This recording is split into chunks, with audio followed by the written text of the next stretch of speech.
जय श्री कृष्णा, राधे राधे। आप सभी भक्तों का आपके अपने YouTube चैनल श्री कृष्ण दीवानी में हार्दिक स्वागत है। मार्गशीर्ष मास महात्म्य के 23वें दिन की कथा में आज हम सब सुन रहे हैं श्रीमद् भागवत महापुराण से राजा जड़ भरत की कथा। सर्वप्रथम भगवान का स्मरण करते हुए सभी बोलिए ओम नमो भगवते वासुदेवाय। श्री राधा कृष्णाभ्याम नमो नमः।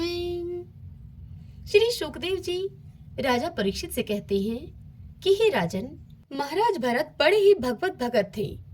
भगवान ऋषभ देव ने अपने संकल्प मात्र से उन्हें पृथ्वी की रक्षा करने के लिए नियुक्त कर दिया।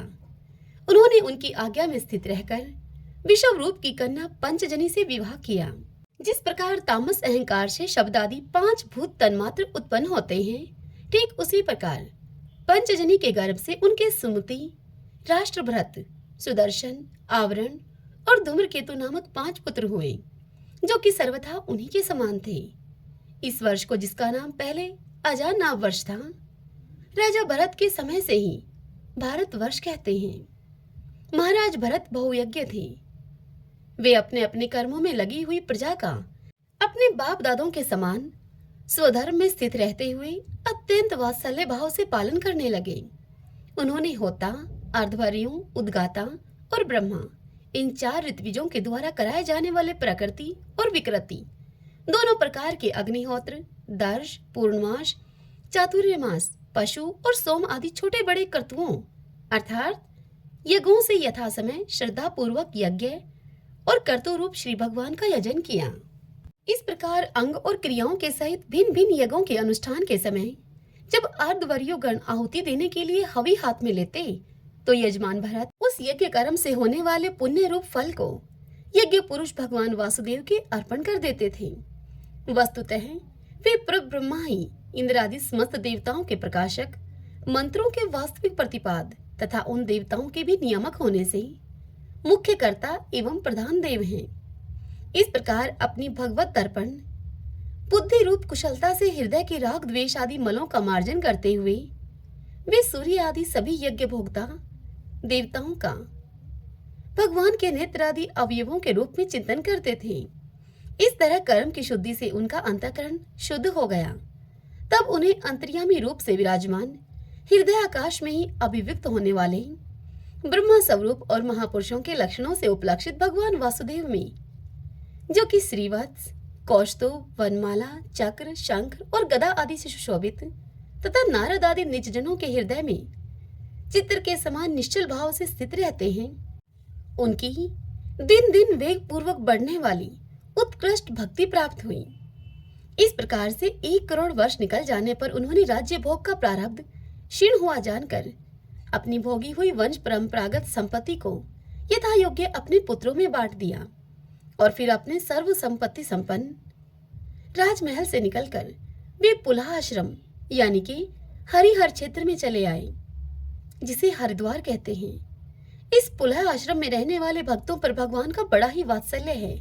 वे आज भी उनसे उनके इष्ट रूप में मिलते रहते हैं।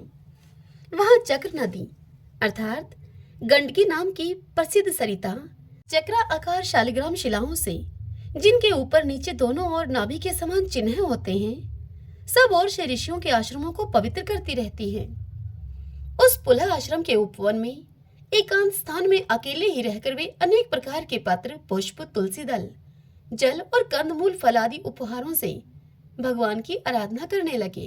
इससे उनका हृदय, उनका अंतःकरण समस्त विषय अभिलाषाओं से निवृत्त होकर शांत हो गया और उन्हें परम आनंद प्राप्त हुआ। इस प्रकार जब वे नियम पूर्वक भगवान की परिचर्या करने लगे, तब उससे प्रेम का वेग बढ़ता गया, जिससे कि उनका हृदय द्रवीभूत होकर शांत हो गया। आनंद के प्रबल वेग से शरीर में रोमांच होने लगा और उत्कंठा के कारण नेत्रों में प्रेम के आंसू उमड़ आए, जिससे कि उनकी दृष्टि रुक गई।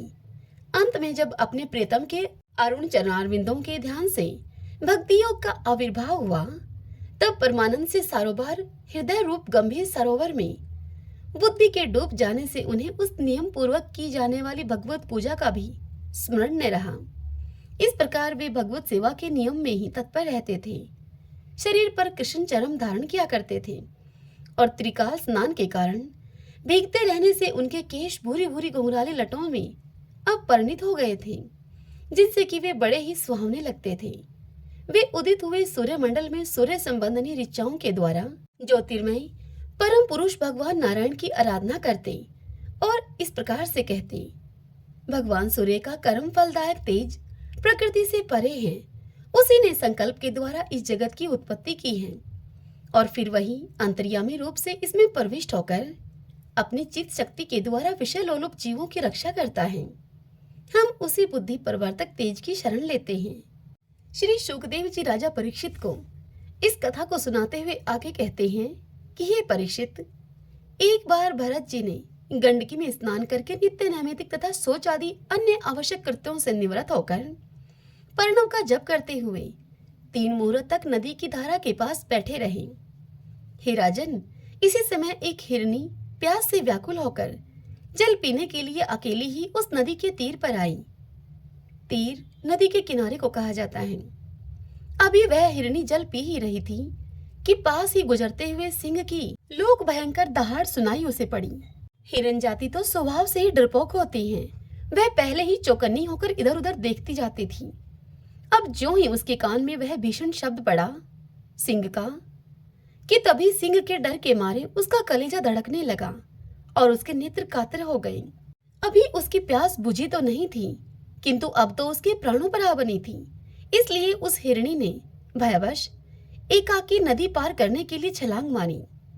उसके पेट में गर्भ था, इसलिए उछलते समय अत्यंत भय के कारण उसका गर्भ अपने स्थान से हटकर योनि द्वार से निकलकर नदी के प्रवाह में गिर गया। वह कृष्ण मर्ग पत्नी अकस्मात गर्भ के गिर जाने, लंबी छलांग मारने और सिंह से डरी होने के कारण बहुत पीड़ित हो गई थी।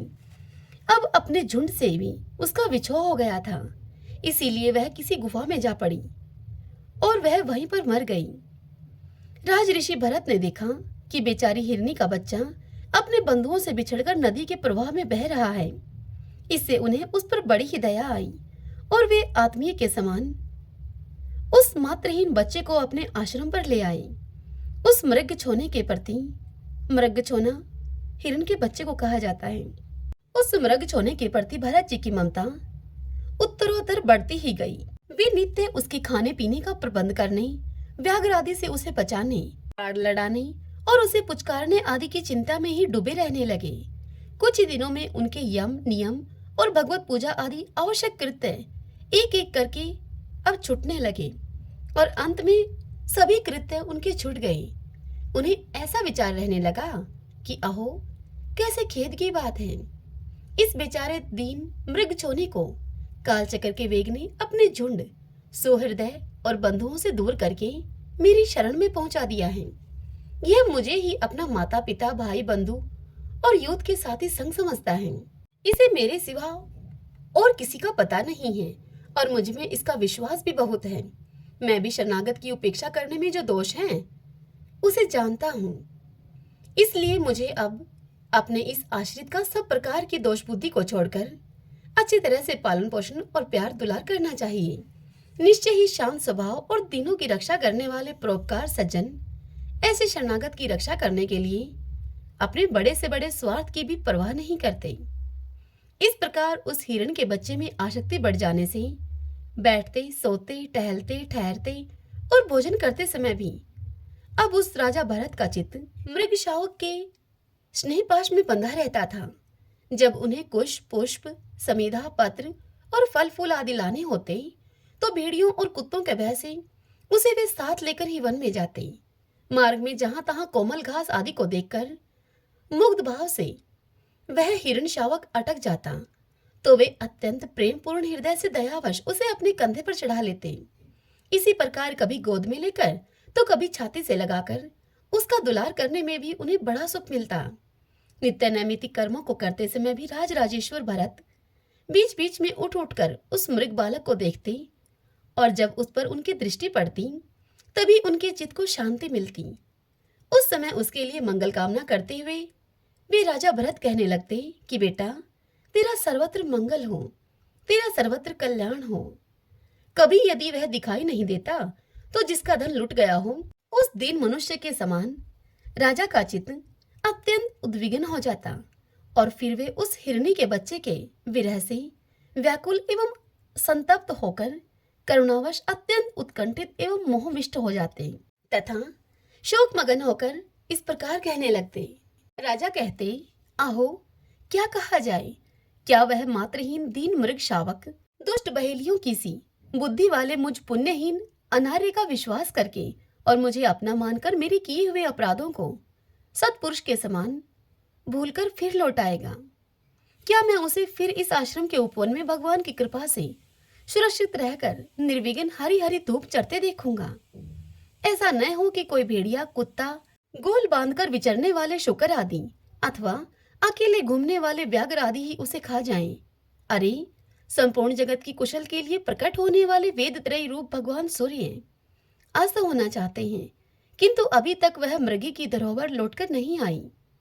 क्या वह हिरण राजकुमार मुझ पुण्यहीन के पास आकर अपनी भांति भांति की मृग शावकोचित मनोहर एवं दर्शनीय क्रीड़ाओं से अपने स्वजनों का शोक दूर करते हुए मुझे आनंदित करेगा? आहो, जब कभी मैं प्रणय कोप से खेल में झूठ मूठ समाधि के बहाने आंखें मूंदकर बैठ जाता, तब वह चकित चित्त से मेरे पास आकर जल बिंदु के समान कोमल और नन्हे नन्हे सींगों की नोक से किस प्रकार मेरे अंगों को खुजलाने लगता था। मैं कभी कुशों पर हवन सामग्री रख देता और वह उन्हें दांतों से खींचकर अपवित्र कर देता, तो मेरे डांटने डपटने पर वह अत्यंत भयभीत होकर उसी समय सारी उछल कूद छोड़ देता और ऋषि कुमार के समान अपनी समस्त इंद्रियों को रोककर चुपचाप बैठ जाता था।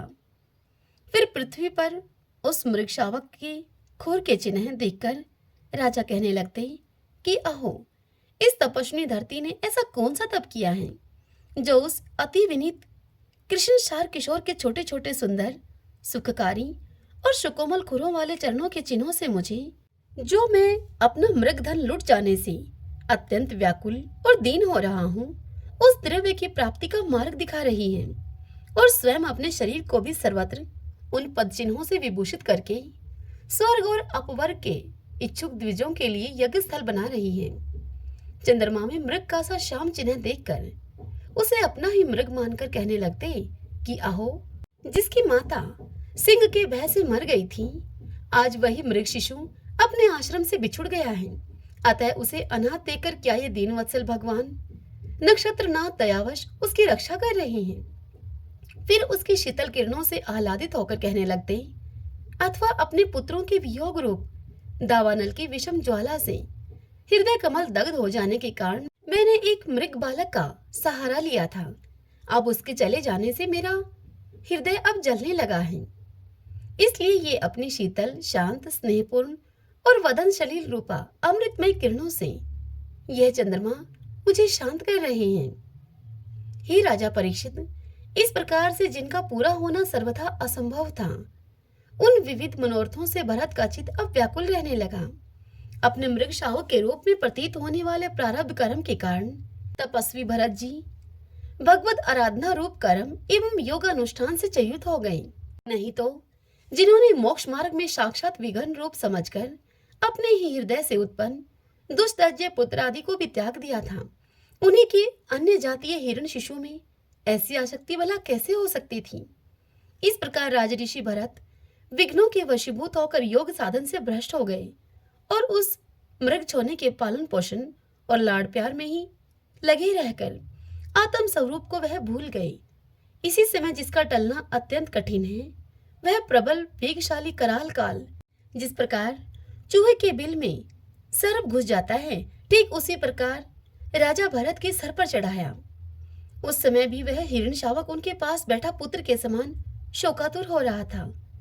वे उसे इस स्थिति में देख रहे थे और उनका चित्त उसे हिरण शावक में लग रहा था। इसी प्रकार की आसक्ति में उनका शरीर भी मृग शावक के साथ छूट गया। तदंतर उन्हें अंतकाल की भावना के अनुसार अन्य साधारण पुरुषों के समान मृग का शरीर ही मिला, किंतु उनकी साधना पूरी थी, इससे उनकी पूर्व जन्म की स्मृति नष्ट नहीं हुई। उस योनि में भी पूर्व जन्म की भगवान की आराधना के प्रभाव से अपने मृग रूप होने का कारण जानकर वे अत्यंत पश्चाताप करते हुए कहने लगे कि अहो, बड़े खेद की बात है, मैं संयमशील महानुभावों के मार्ग से पतित हो गया। मैंने तो धैर्य पूर्वक सब प्रकार की आसक्ति को छोड़कर एकांत और पवित्र वन का आश्रय लिया था।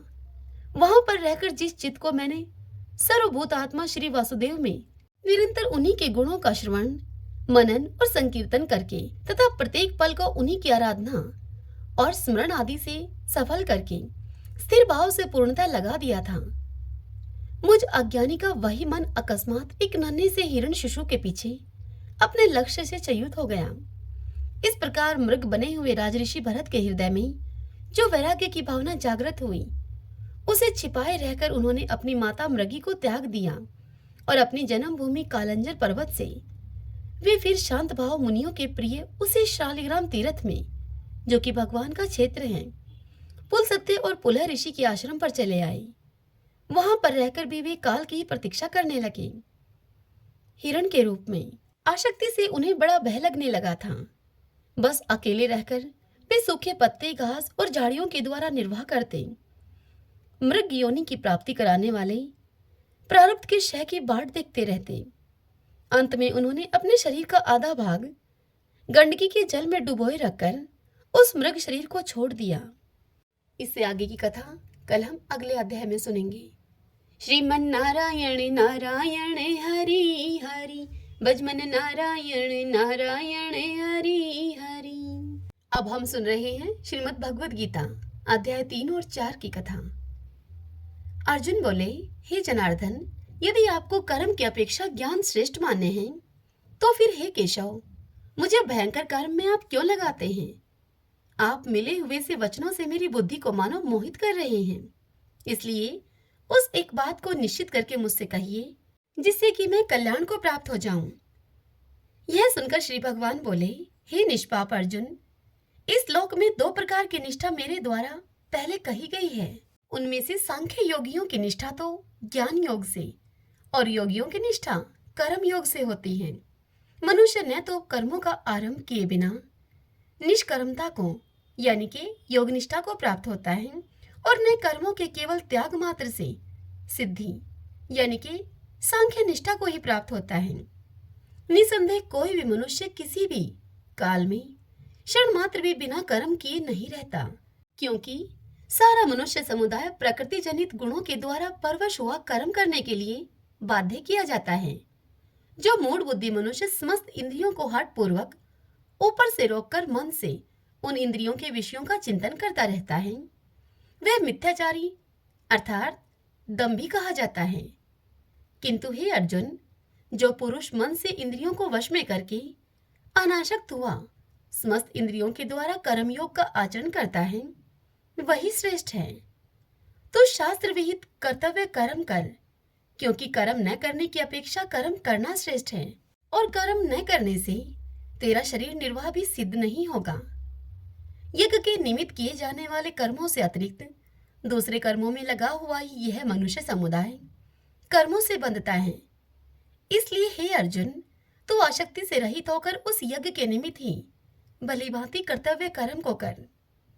प्रजापति ब्रह्मा ने कल्प के आदि में यज्ञ सहित प्रजाओं को रचकर उनसे कहा कि तुम लोग यज्ञ के द्वारा वृद्धि को प्राप्त हो और वह यज्ञ तुम लोगों को इच्छित भोग प्रदान करने वाला हो। तुम लोग इस यज्ञ के द्वारा देवताओं को उन्नत करो और वे देवता तुम लोगों को उन्नत करें। इस प्रकार निस्वार्थ भाव से एक दूसरे को उन्नत करते हुए तुम लोग परम कल्याण को प्राप्त हो जाओगे। यज्ञ के द्वारा बढ़ाए हुए देवता तुम लोगों को बिना मांगे ही इच्छित भोग निश्चय ही देते रहेंगे। इस प्रकार उन देवताओं के द्वारा दिए हुए भोगों को जो पुरुष उनको बिना दिए स्वयं भोगता है, वह चोर ही है। यज्ञ से बचे हुए अन्न को खाने वाले श्रेष्ठ पुरुष सब पापों से मुक्त हो जाते हैं, और जो पापी लोग अपना शरीर पोषण करने के लिए ही अन्न को पकाते हैं, वे तो पाप को ही खाते हैं। संपूर्ण प्राणी अन्न से उत्पन्न होते हैं। अन्न की उत्पत्ति वृष्टि से होती है और वृष्टि यज्ञ से होती है, और यज्ञ विहित कर्मों से उत्पन्न होने वाला है। कर्म समुदाय को तू वेद से उत्पन्न और वेद को अविनाशी परमात्मा से उत्पन्न हुआ जान। इससे यह सिद्ध होता है कि सर्वव्यापी परम अक्षर परमात्मा सदा ही यज्ञ में प्रतिष्ठित है। हे पार्थ, जो पुरुष इस लोक में इस प्रकार परंपरा से प्रचलित सृष्टि चक्र के अनुकूल नहीं बरतता, अर्थात अपने कर्तव्य का पालन नहीं करता, वह इंद्रियों के द्वारा भोगों में रमण करने वाला पापायु पुरुष व्यर्थ ही जीता है। परंतु जो मनुष्य आत्मा में ही रमण करने वाला और आत्मा में ही तृप्त और आत्मा में ही संतुष्ट हो, उसके लिए कोई कर्तव्य नहीं है। उस महापुरुष का इस विषय में न तो कर्म करने से कोई प्रयोजन रहता है और न कर्मों के न करने से, उन कर्मों के न करने से ही कोई प्रयोजन रहता है, तथा संपूर्ण प्राणियों में भी इसका किंचित मात्र भी स्वार्थ का संबंध नहीं रहता। इसलिए तू निरंतर आसक्ति से रहित होकर सदा कर्तव्य कर्म को ही भली भांति करता रहे, क्योंकि आसक्ति से रहित होकर कर्म करता हुआ मनुष्य परमात्मा को प्राप्त हो जाता है। जनक आदि ज्ञानी जन भी आसक्ति रहित कर्म के द्वारा ही परम सिद्धि को प्राप्त हुए थे। इसलिए तथा लोक संग्रह को देखते हुए भी तू कर्म करने को ही योग्य है, अर्थात तुझे कर्म करना ही उचित है। श्रेष्ठ पुरुष जो जो आचरण करता है, अन्य पुरुष भी वैसा वैसा ही आचरण करते हैं। वह जो कुछ प्रमाण कर देता है, समस्त मनुष्य समुदाय उसी के अनुसार बरतने लगता है। हे अर्जुन, मुझे इन तीनों लोकों में न तो कुछ कर्तव्य है और न कोई भी प्राप्त करने योग्य वस्तु अप्राप्त है, तो भी मैं कर्म में ही बरतता हूँ। क्योंकि हे पार्थ, यदि कदाचित मैं सावधान होकर कर्मों में न बरतूं तो बड़ी हानि हो जाए, क्योंकि मनुष्य सब प्रकार से मेरे ही मार्ग का अनुसरण करते हैं। इसलिए यदि मैं कर्म न करूं तो ये सब मनुष्य नष्ट भ्रष्ट हो जाएं और मैं संकरता का करने वाला हूं तथा इस समस्त प्रजा को नष्ट करने वाला बनूं। हे भारत, कर्म में आसक्त हुए अज्ञानी जन जिस प्रकार कर्म करते हैं, आसक्ति रहित विद्वान भी लोक संग्रह करना चाहता हुआ उसी प्रकार कर्म करे।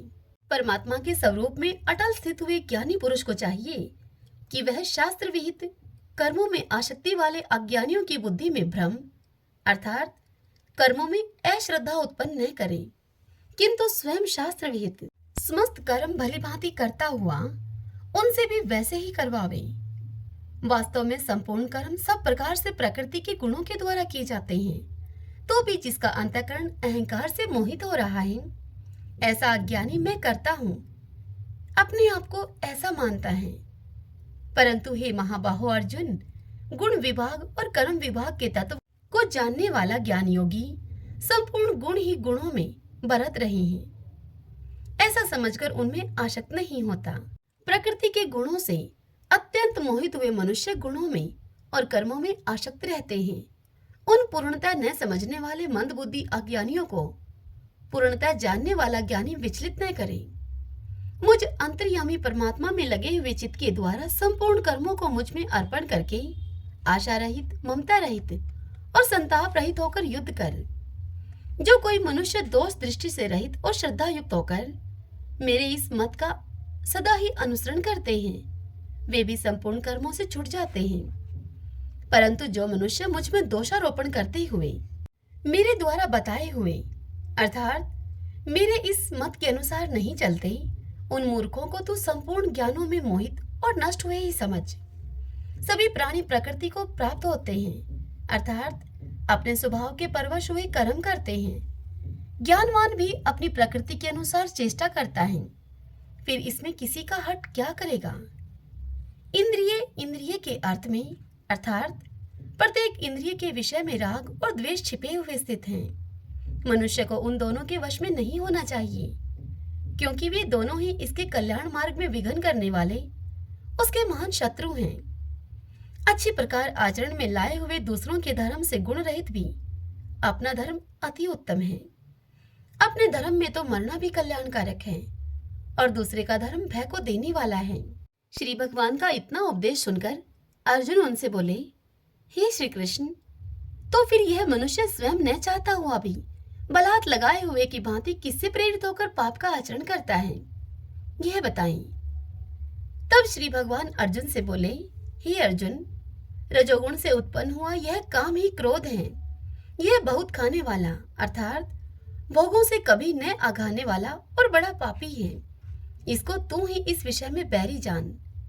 जिस प्रकार धुएं से अग्नि और मैल से दर्पण ढका जाता है तथा जिस प्रकार जेर से गर्भ ढका रहता है, वैसे ही उस काम के द्वारा यह ज्ञान ढका रहता है। और हे अर्जुन, इस अग्नि के समान कभी न पूर्ण होने वाले काम रूप ज्ञानियों के नित्य वैरी के द्वारा मनुष्य का ज्ञान ढका हुआ है। इंद्रियां, मन और बुद्धि, ये सब इसके वासस्थान कहे जाते हैं। यह काम इन मन, बुद्धि और इंद्रियों के द्वारा ही ज्ञान को आच्छादित करके जीवात्मा को मोहित करता है। इसलिए हे अर्जुन, तो पहले इंद्रियों को वश में करके इस ज्ञान और विज्ञान का नाश करने वाले महान पापी काम को अवश्य ही बलपूर्वक मार डाल। इंद्रियों को स्थूल शरीर से पर, यानी कि श्रेष्ठ, बलवान और सूक्ष्म कहते हैं। इन इंद्रियों से पर मन है, मन से भी पर बुद्धि है, और जो बुद्धि से भी अत्यंत पर है वह आत्मा है। इस प्रकार बुद्धि से पर अर्थात सूक्ष्म, बलवान और अत्यंत श्रेष्ठ आत्मा को जानकर और बुद्धि के द्वारा मन को वश में करके, हे महाबाहो अर्जुन, तो इस काम रूप दुर्जय शत्रु को मार डाल। श्रीमन नारायण नारायण हरि हरि, भजमन नारायण नारायण हरि हरि। श्री भगवान अर्जुन से बोले, हे अर्जुन, मैंने इस योग को सूर्य से कहा था। सूर्य ने अपने पुत्र वैवस्वत मनु से कहा और मनु ने अपने पुत्र राजा इक्ष्वाकु से कहा। हे परंतप अर्जुन, इस प्रकार परंपरा से प्राप्त इस योग को राजऋषियों ने जाना, किंतु उसके बाद वह योग बहुत काल से इस पृथ्वी लोक में लुप्त प्राय हो गया था। तू मेरा भक्त और प्रिय सखा है, इसलिए वही यह पुरातन योग आज मैंने तुझको कहा है, क्योंकि यह बड़ा ही उत्तम रहस्य है, अर्थात गुप्त रखने योग्य विषय है। यह सुनकर अर्जुन ने कहा, अर्जुन बोले, आपका जन्म तो अर्वाचीन अभी हाल का है और सूर्य का जन्म बहुत पुराना है, अर्थात कल्प के आदि में हो चुका था। तब मैं इस बात को कैसे समझूं कि आप ही ने कल्प के आदि में सूर्य से यह योग कहा था। यह सुनकर श्री भगवान अर्जुन से बोले, हे परंतप अर्जुन, मेरे और तेरे बहुत से जन्म हो चुके हैं, उन सबको तू नहीं जानता, किंतु मैं जानता हूँ। मैं अजन्मा और अविनाशी स्वरूप होते हुए भी तथा समस्त प्राणियों का ईश्वर होते हुए भी अपनी प्रकृति को अधीन करके अपनी योग माया से प्रकट होता हूँ। हे भारत, जब जब धर्म की हानि और अधर्म की वृद्धि होती है, तब तब ही मैं अपने रूप को रचता हूँ, अर्थात साकार रूप से लोगों के सम्मुख प्रकट होता हूँ। साधु पुरुषों का उद्धार करने के लिए, पाप कर्म करने वालों का विनाश करने के लिए और धर्म की अच्छी तरह से स्थापना करने के लिए मैं युग युग में प्रकट हुआ करता हूँ। हे अर्जुन, मेरे जन्म और कर्म दिव्य अर्थात निर्मल और अलौकिक हैं। इस प्रकार जो मनुष्य तत्व से जान लेता है वह शरीर को त्याग कर फिर जन्म को प्राप्त नहीं होता, किंतु मुझे ही प्राप्त होता है। पहले भी जिनके राग, भय और क्रोध सर्वथा नष्ट हो गए थे और जो मुझ में अनन्य प्रेम पूर्वक स्थित रहते थे, ऐसे मेरे आश्रित रहने वाले बहुत से भक्त उपयुक्त ज्ञान रूप तप से पवित्र होकर मेरे स्वरूप को प्राप्त हो चुके हैं। हे अर्जुन, जो भक्त मुझे जिस प्रकार भजते हैं, मैं भी उनको उसी प्रकार भजता हूँ, क्योंकि सभी मनुष्य सब प्रकार से मेरे ही मार्ग का अनुसरण करते हैं। इस मनुष्य लोक में कर्मों के फल को चाहने वाले लोग देवताओं का पूजन किया करते हैं, क्योंकि उनको कर्मों से उत्पन्न होने वाली सिद्धि शीघ्र मिल जाती है। ब्राह्मण, क्षत्रिय, वैश्य और शूद्र, इन चार वर्णों का समूह गुण और कर्मों के विभाग पूर्वक मेरे द्वारा रचा गया है। इस प्रकार उस सृष्टि, रचना आदि कर्म का कर्ता होने पर भी मुझ अविनाशी परमेश्वर को तो वास्तव में अकर्ता ही जान। कर्मों के फल से मेरी स्पृहा नहीं है, इसलिए मुझे कर्म लिप्त नहीं करते। इस प्रकार जो मुझे तत्व से जान लेता है वह भी कर्मों से नहीं बंधता। हे अर्जुन, पूर्व काल में मुमुक्षुओं ने भी इस प्रकार जानकर ही कर्म किए हैं, इसलिए तू भी पूर्वजों के द्वारा सदा से किए जाने वाले कर्मों को ही कर। कर्म क्या है और अकर्म क्या है, इस प्रकार इसका निर्णय करने में बुद्धिमान पुरुष भी मोहित हो जाते हैं। इसलिए वह कर्म तत्व मैं तुझे भली भांति समझाकर कहूंगा, जिसे जानकर तू अशुभ से अर्थात कर्म बंधन से मुक्त हो जाएगा। कर्म का स्वरूप भी जानना चाहिए और अकर्म का स्वरूप भी जानना चाहिए तथा विक्रम का स्वरूप भी जानना चाहिए, क्योंकि कर्म की गति गहन है। जो मनुष्य कर्म में अकर्म देखता है और जो अकर्म में कर्म को देखता है, वह मनुष्यों में बुद्धिमान है और वह योगी समस्त कर्मों को करने वाला है।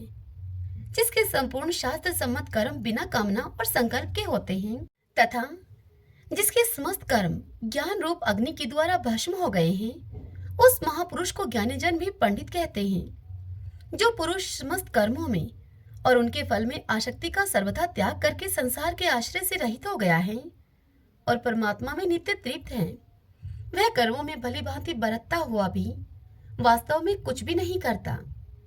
जिसका अंतःकरण और इंद्रियों के सहित शरीर जीता हुआ है और जिसने समस्त भोगों की सामग्री का परित्याग कर दिया है, ऐसे आशा रहित पुरुष केवल शरीर संबंधी कर्म करता हुआ भी पापों को नहीं प्राप्त होता। जो बिना इच्छा के अपने आप प्राप्त हुए पदार्थ में सदा संतुष्ट रहता है, जिसमें ईर्ष्या का सर्वथा अभाव हो गया है, जो हर्ष शोक आदि द्वंद्वों से सर्वथा अतीत हो गया है, ऐसा सिद्धि और असिद्धि में सम रहने वाला कर्म योगी कर्म करता हुआ भी उनसे नहीं बंधता।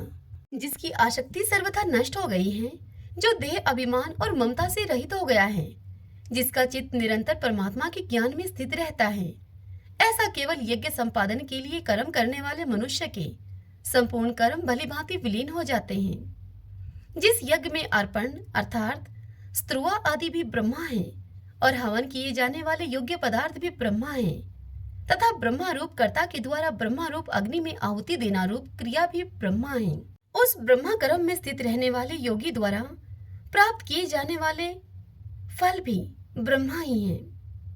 दूसरे योगी जन देवताओं के पूजन रूप यज्ञ का ही भली भांति अनुष्ठान किया करते हैं और अन्य योगी जन पर ब्रह्मा परमात्मा रूप अग्नि में अभेद दर्शन रूप यज्ञ के द्वारा ही आत्म रूप यज्ञ का हवन किया करते हैं। अन्य योगी जन श्रोत्र आदि समस्त इंद्रियों को संयम रूप अग्नियों में हवन किया करते हैं और दूसरे योगी लोग शब्द आदि समस्त विषयों को इंद्रिय रूप अग्नियों में हवन किया करते हैं। दूसरे योगी जन इंद्रियों की संपूर्ण क्रियाओं को और प्राणों की समस्त क्रियाओं को ज्ञान से प्रकाशित आत्म संयम योग रूप अग्नि में हवन किया करते हैं। कई पुरुष द्रव्य संबंधी यज्ञ करने वाले हैं, कितने ही तपस्या रूप यज्ञ करने वाले हैं और दूसरे कितने ही योग रूप यज्ञ करने वाले हैं।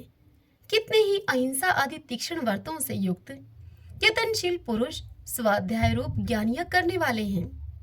दूसरे कितने ही योगी जन अपान वायु में प्राण वायु को हवन करते हैं। वैसे ही अन्य योगी जन प्राण वायु में अपान वायु को हवन करते हैं तथा अन्य कितने ही नियमित आहार करने वाले प्राणायाम प्रायण पुरुष प्राण और अपान की गति को रोककर प्राणों को प्राणों में ही हवन किया करते हैं। ये सभी साधक यज्ञों के द्वारा पापों का नाश कर देने वाले और यज्ञों को जानने वाले हैं। हे कुरुश्रेष्ठ अर्जुन, यज्ञ से बचे हुए अमृत का अनुभव करने वाले योगी जन सनातन परब्रह्मा परमात्मा को प्राप्त होते हैं और यज्ञ न करने वाले पुरुष के लिए तो यह मनुष्य लोक भी सुखदायक नहीं है, फिर परलोक उसके लिए सुखदायक कैसे हो सकता है। इसी प्रकार और भी बहुत तरह के यज्ञ वेद की वाणी में विस्तार से कहे गए हैं। उन सबको तू मन इंद्रिय और शरीर की क्रिया के द्वारा संपन्न होने वाले जान। इस प्रकार तत्व से जानकर उनके अनुष्ठान के द्वारा तू कर्म बंधन से सर्वथा मुक्त हो जाएगा। हे परंतप अर्जुन, द्रव्यमय यज्ञ की अपेक्षा ज्ञान यज्ञ अत्यंत श्रेष्ठ है तथा यमन मात्र संपूर्ण कर्म ज्ञान में समाप्त हो जाते हैं। उस ज्ञान को तुम तत्वदर्शी ज्ञानियों के पास जाकर समझ, उनको भली भांति दंडवत प्रणाम करने से, उनकी सेवा करने से और कपट को छोड़कर सरलता पूर्वक प्रश्न करने से वे परमात्म तत्व को भली भांति जानने वाले ज्ञानी महात्मा तुझे उस तत्व ज्ञान का उपदेश करेंगे, जिसको जानकर फिर तू इस प्रकार मोह को नहीं प्राप्त होगा। तथा हे अर्जुन, जिस ज्ञान के द्वारा तू संपूर्ण भूतों को निशेष भाव से पहले अपने में और पीछे मुझ सच्चिदानंद घन परमात्मा में देखेगा, यदि तू अन्य सब पापियों से भी अधिक पाप करने वाला है तो भी तू ज्ञान रूप नौका के द्वारा निसंदेह संपूर्ण पाप समुद्र से भली भांति तर जाएगा। क्योंकि हे अर्जुन, जैसे प्रज्वलित अग्नि ईंधनों को भस्ममय कर देती है, वैसे ही ज्ञान रूप अग्नि संपूर्ण कर्मों को भस्ममय कर देता है। इस संसार में ज्ञान के समान पवित्र करने वाला निसंदेह कुछ भी नहीं है। उस ज्ञान को कितने ही काल से कर्मयोग के द्वारा शुद्धांतःकरण हुआ मनुष्य अपने आप ही आत्मा में पा लेता है। जितेंद्रिय, साधन परायण और श्रद्धावान मनुष्य ज्ञान को प्राप्त होता है तथा ज्ञान को प्राप्त होकर वह बिना विलंब किए तत्काल ही भगवत प्राप्ति रूप परम शांति को प्राप्त हो जाता है। विवेकहीन और श्रद्धा रहित संशय युक्त मनुष्य परमार्थ से अवश्य भ्रष्ट हो जाता है। ऐसे संशय युक्त मनुष्य के लिए न यह लोक है और न परलोक है और न सुख ही है। हे धनंजय, जिसने कर्म योग की विधि से समस्त कर्मों का परमात्मा में अर्पण कर दिया है और जिसने विवेक के द्वारा समस्त संशयों का नाश कर दिया है, ऐसे वश में किए हुए अंतःकरण वाले पुरुष को कर्म नहीं बांधते। इसलिए हे भरतवंशी अर्जुन, तू हृदय में स्थित इस अज्ञान जनित अपने संशय का विवेक ज्ञान रूप तलवार के द्वारा छेदन करके समत्व रूप कर्मयोग में स्थित हो जा और युद्ध के लिए अब खड़ा हो जा। श्रीमन नारायण नारायण हरि हरि, भजमन नारायण नारायण हरि हरि। विष्णु सहस्त्र नाम स्तोत्र का पाठ करें। यस्य स्मरण मात्रेण जन्म संसार बंधनात् विमुच्यते। नमस्तस्मै विष्णवे प्रभ विष्णवे, नमः समस्त भूतानामादि भूताय भूभृते अनेक रूप रूपाय विष्णवे प्रभ विष्णवे। ओम विश्वं विष्णुः वषट्कारो भूत भव्य भवत् प्रभुः भूतकृत भूतभृत भावो भूतात्मा भूत भावने भूतात्मा परमात्मा च मुक्तानां परमागति है। अव्यय पुरुष साक्षी क्षेत्रज्ञो अक्षर एव च योगो योग विद्याम नेता प्रधान पुरुषेश्वर है। नारसिंह वपु है श्रीमान केशव पुरुषोत्तम है। सर्व शिव स्थाणु भूतादि निर्भय है। संभव भावनो भ्रता प्रभु प्रभु ईश्वर है। स्वयंभू है शंभुरादित्य पुष्कराक्षो महासुन है। अनादि नित्नो दाता विद्याता धातुरुत्तम है। अपरमेयो हर्षिकेश पदम नाभो अमर प्रभु है। विश्वकर्मा मनुस्त्वष्टा सत्विष्टो सत्विरो ध्रुव है। आग्रह है शाश्वत कृष्ण लोहिताक्ष प्रदर्दन है। प्रभु त्रिकुब्धाम पवित्रम मंगलम परम। ईशान्य प्राणदय प्राण ज्येष्ठ श्रेष्ठ प्रजापति है।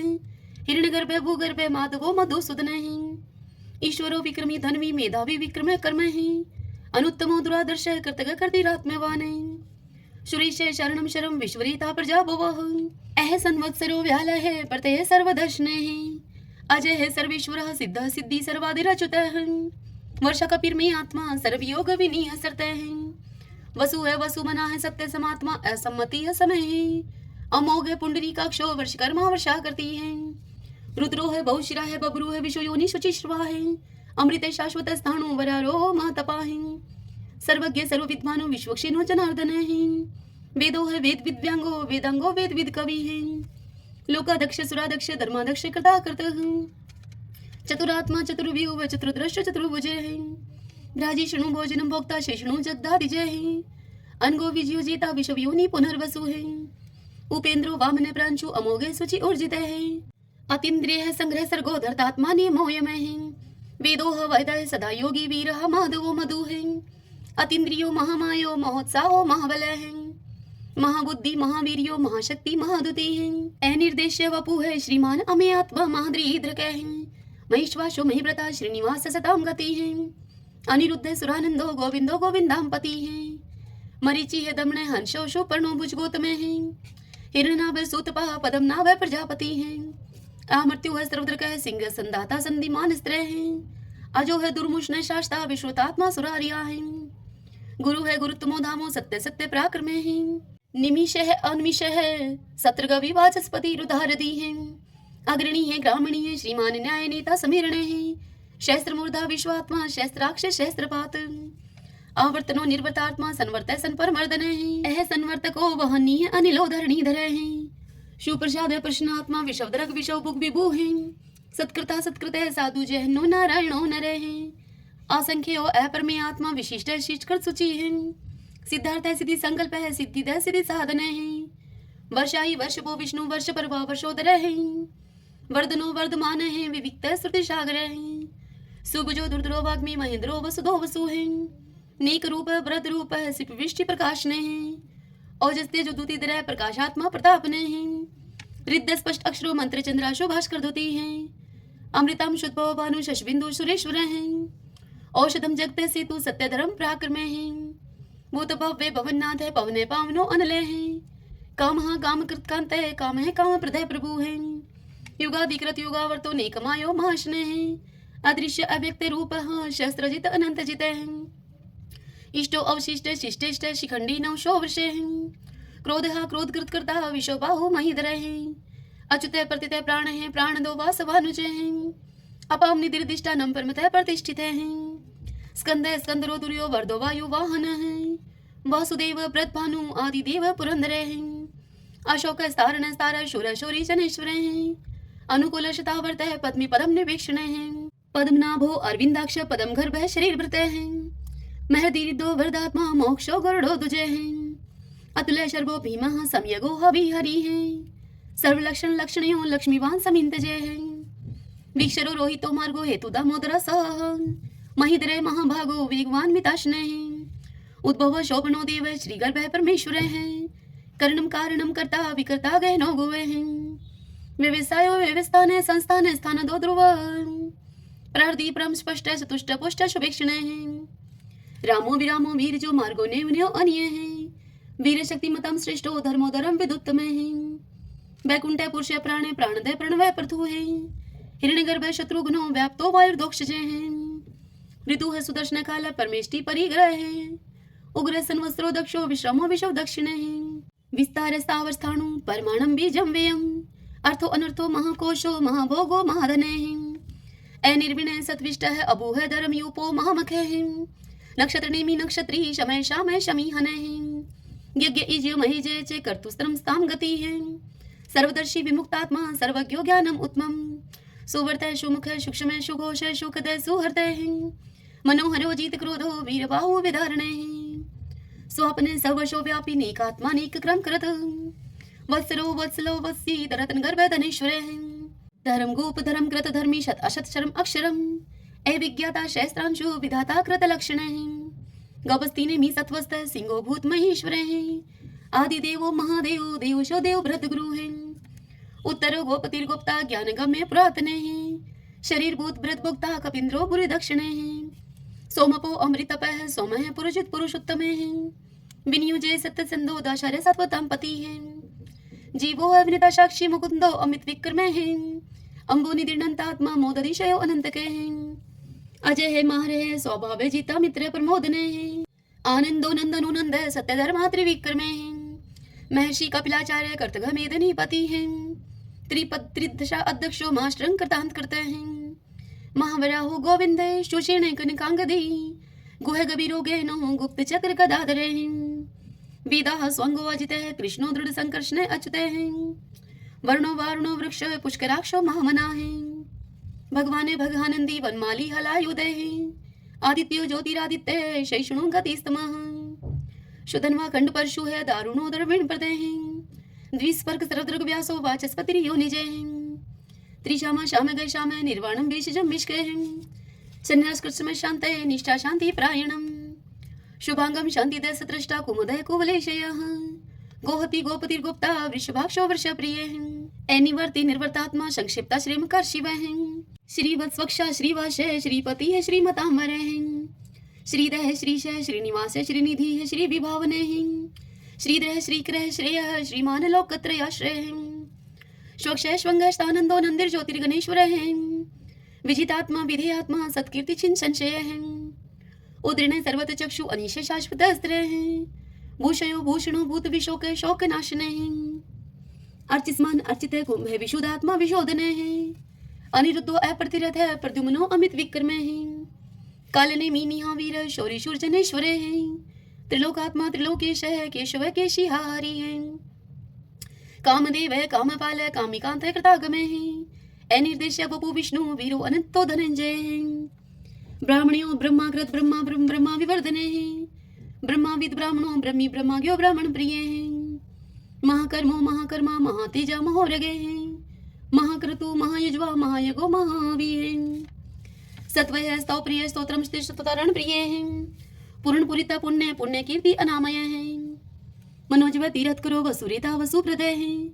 वसुप्रदो वासुदेवो वसु है वसु मनाहावी हैं।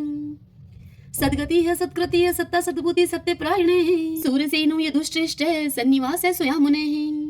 भूतावासो वासुदेव सर्वासु निलयो अनिलः दृपः दृप्तो दृप्तो दुर्दुरो अपराजितः विश्वमूर्ति महामूर्ति दीप्तमूर्ति अमूर्तिमान अनेक मूर्ति अव्यक्त है शतमूर्ति शतानन एकोनेक स्वः किमित तत्पद अनुत्तमम् लोकबंधु लोकनाथो माधवो भक्त वत्सल सुवर्णवर्णो हेमांगो व्रांग चंदनांगदी वीरः विश्वशून्यो गर्ताशी अचल चल एमानी मन दो मानो लोक स्वामी त्रिलोकद्रक सुमेधा मेध जोधन्य सत्य मेधा धराधर तेजो वृषो दुतिधर सर्वशस्त्र प्रतांबर प्रग्रो निग्रो व्यग्रो नेक श्रृंगो गदागर जय चतुर्मूर्ति चतुर्बाहु चतुर्व्यूह चतुर्गति है चतुरात्मा चतुर्भाव चतुर्वेद विद एकपात समावर्तो अनिर्वर्तात्मा दुर्जो दुर्ति कर्म है दुर्लभो दुर्गमो दुर्गो दुरावासो दुरारिया है शुभंगो लोक सारंग सुतंतु सुतंतु वर्धन है इंद्र कर्मा महाकर्मा कृतकर्मा कृतागम है उद्भवो सुंदरो सुंदो रत्ननाभ सुलोचन है अर्को वाशन श्रृंगी जयंत सर विजयी है स्वर्ण बिंदु अक्षोभ है सर्वागी सुरेश्वर है महाहदो महागतो महाभूतो महानिधि है कुंदय कुंदरय कुंदय पर्जने पावनो अनिल है अमृताशो अमृतोपु है सर्वज्ञ सर्वतो मुखे है शोलुभ है शोवर्त सिद्ध शत्रुज शत्रुतापन है नेक्रोध उदम्बरो अशुत चाणुरांत निशोधन है शस्त्रार्थी सप्त जीव सप्तदा सप्त वाहन है अमूर्ति अनग अचिंत्य भयकृत भय नाशन है अणुः व्रतः कृश स्थूल गुणमृत निर्गुण महान है ऐद्रत सवद्रत श्वास प्रागवंशो वंशवर्धन है भारव्रत कथित योगी योगीश सर्व कामदय है आश्रम शर्मण श्याम सुपर्णो वायु वाहन है धनुर्धरो धनुर्वेदो दंडो दमिता दमय है अपराजित सर्वशहो नियंता नियमो अयमय है सतोवान सात्विक सत्य सत्य धर्म प्रायण है अभिप्राय प्रियारो अर्ह प्रियकृत प्रतिवर्धन है विहार सगति ज्योति है सुरुचि उद्भुग विभु है रवि विरोचन सूर्य है सविता रवि लोचन है अनंत हूत भूत भोक्ता सुख दो नेक जो अग्रज है निवृण सदामर्षि लोकधिष्ठानम अद्भुत है सनात सनातन तम है कपिल है कपिर पे है स्वस्ति स्वस्ति कृत स्वस्ति स्वस्ति भुक स्वस्ति दक्षिण है एरुद्र कुंडली चक्री विक्रम उच्च शासन है शब्दातिक शब्द शह शिशिर शर्वरी कर अक्रूर पेशलो दक्षो दक्षिण शमीनांबर है विदुत्मा विद्भय पुण्य शर्वण कीर्तन है उत्तारणो दुष्कृति पुनोदश पन्नाशन है वीर रक्षण संतो जीवन प्रिय वस्थित है अनंत रूप अनंत श्री जीत वन्यो व्यापय चतुरस्रो गभीरात्मा विदिशो व्याधीशो दिशे अनादिर पूर्व है लक्ष्मी सुवीरो रुचिरांगदय है जननो जन जन्मादि भीमो भीम पराक्रम है आधार नीलो ऐधाता पुष्पहाश प्रजागर है उद्रवग सत्पथाचार्य प्राणदय प्रणवय पण है परमाणम प्राण निल्य है प्राणव्रत प्राण जीवन है ततुम तत्विदेकात्मा जन्म मृत्यु जराति गए पूर्व स्वस्तर सविता पर पितामह है यज्ञो यज्ञपति रजवा यज्ञांगो यज्ञ वाहन है यज्ञ व्रत यज्ञ कृत यज्ञ यज्ञ भोग यज्ञ साधन है यज्ञांकृत गुहाम अन्नम अन्नाद एव च आत्मयोनि समझातो वेखान साम गायन है देवकी नंदन सृष्टा शतश पाप नाशन है शंख व्रत नंद की चक्री शारंग धनवा कदाधर है रथांग पाणी अक्षोभ है सर्वपर हरणायुध है सर्वपर हरणायुध ओम नमः इति विष्णु भगवान की जय। ओम नमो भगवते वासुदेवाय। आइए भगतजनों, अब हम श्री कृष्ण चालीसा और भगवान श्री कृष्ण की आरती करेंगे। तदंतर भगवान के नाम का संकीर्तन करते हुए इस कथा का समापन करेंगे। बंशी शोभित कर मधुर नील जलद तन श्याम अरुण अधर जनु बिंब फल नैन कमल अभिराम पूर्ण इंद्र अरविंद मुख पीतांबर शुभ साज जय मन मोहन मदन छवि कृष्ण चंद्र महाराज जय यदुनंदन जय जगवंदन जय वसुदेव देव की नंदन जय यशोदा सुत नंद दुलारे जय प्रभु भक्तन के दृगतारे जय नटनागर नाथ नथैया कृष्ण कन्हैया धेनु चरैया पुनि नख पर प्रभु गिरिवर दारो आओ दीनन कष्ट निवारो बंसी मधुर अधर धर टेरी होवे पूर्ण विनय यह मेरी आओ हरि पुनि माखन चाखो आओ लाज भगत की राखो गोल कपोल चिबुक अरुणारे मृदु मुस्कान मोहिनी डारे रंजित राजीव नयन विशाला मोर मुकुट वजयंती माला कुंडल श्रवण पीत पट आछे कटिकिं कणिका छन काछे नील जलज सुंदर तनु सोहै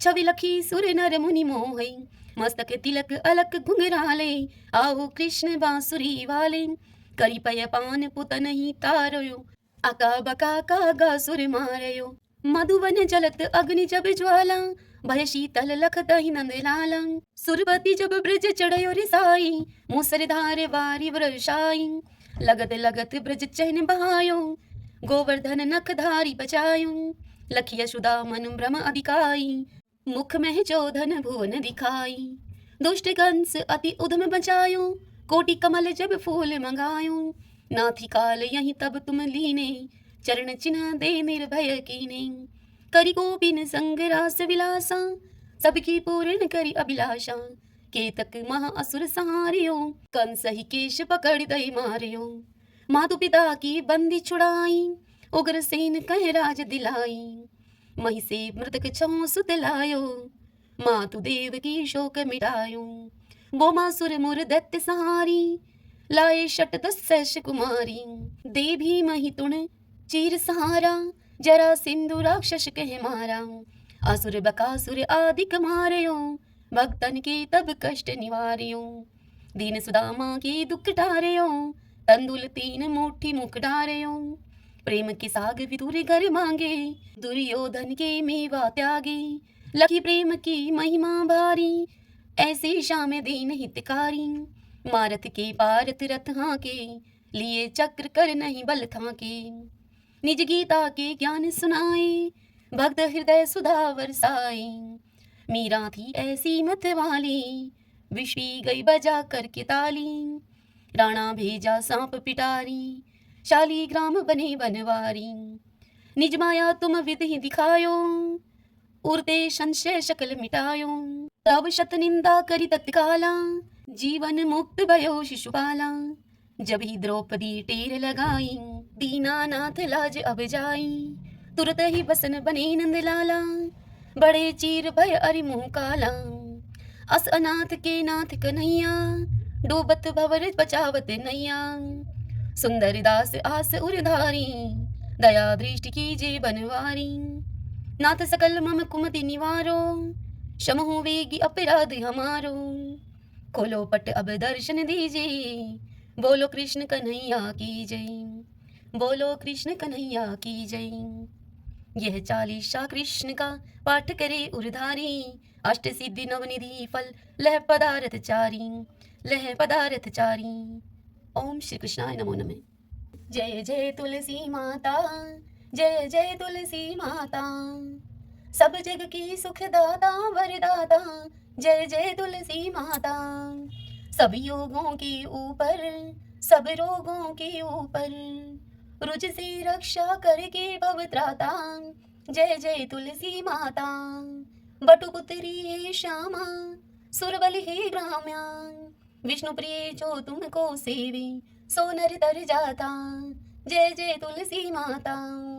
हरि के शीश विराजत, त्रिभुवन से हो वंदित, पतित जनों की तारिणी विख्याता, जय जय तुलसी माता। लेकर जन्म विजन में आई दिव्य भवन में, मानव लोक तुम्ही से सुख संपत्ति पाता, जय जय तुलसी माता। हरि को तुम अति प्यारी, श्याम वरण कुमारी, प्रेम अजब है उनको तुमसे कैसा नाता, जय जय तुलसी माता, जय जय तुलसी माता। अब हम श्री कृष्ण भगवान की आरती करते हैं। आरती युगल किशोर की जय, राधे तन मन धन निछावर की जय, रवि शशि कोटि बदन की शोभा, ताहि निरख मेरो मन लोभा, गोर श्याम मुख निरखत राजै, प्रभु को रूप नैन भर पीजे, कंचन थार कपूर की बाती, हरियाए निर्मल भई छाती, फुलन की सीज फुलन की माला, रत्न सिंहासन बैठे नंद लाला, मोर मुकुट मुरली कर सोहे, नटवर वेश देख मन मोहे, ओढ़ो नील पीत पट सारी, कुंज बिहारी गिरवरधारी, श्री पुरुषोत्तम गिरवरधारी, आरती करत शकल ब्रज नारी, नंद नंदन वर्षभानु किशोरी, परमानंद स्वामी अविचल जोरी। सभी बोलिए श्री कृष्ण भगवान की जय। तो आइए भगवान के इन नामों को 5 बार बोलते हुए संकीर्तन करते हैं। श्री कृष्ण गोविंद हरे मुरारी हे नाथ नारायण वासुदेव। श्री कृष्ण गोविंद हरे मुरारी हे नाथ नारायण वासुदेव। श्री कृष्ण गोविंद हरे मुरारी हे नाथ नारायण वासुदेव। श्री कृष्ण गोविंद हरे मुरारी हे नाथ नारायण वासुदेव। श्री कृष्ण गोविंद हरे मुरारी हे नाथ नारायण वासुदेव। सभी बोलिए विष्णु भगवान की जय। श्री राधा कृष्णाभ्याम नमो नमः। भक्तजनों, आज की यह कथा आपको कैसी लगी? यदि आपको यह कथा उपयोगी लगी हो तो इस वीडियो को आप लाइक करें और कमेंट बॉक्स में जय श्री कृष्णा लिखिए। और यदि आप हमारे चैनल पर पहली बार आए हैं तो आप हमारे इस चैनल श्री कृष्ण दीवानी को सब्सक्राइब कर लीजिए। बेल आइकन के बटन को भी प्रेस कर लीजिएगा ताकि आपको आने वाले सभी वीडियोस की जानकारी सबसे पहले उपलब्ध हो सके। हरे कृष्णा।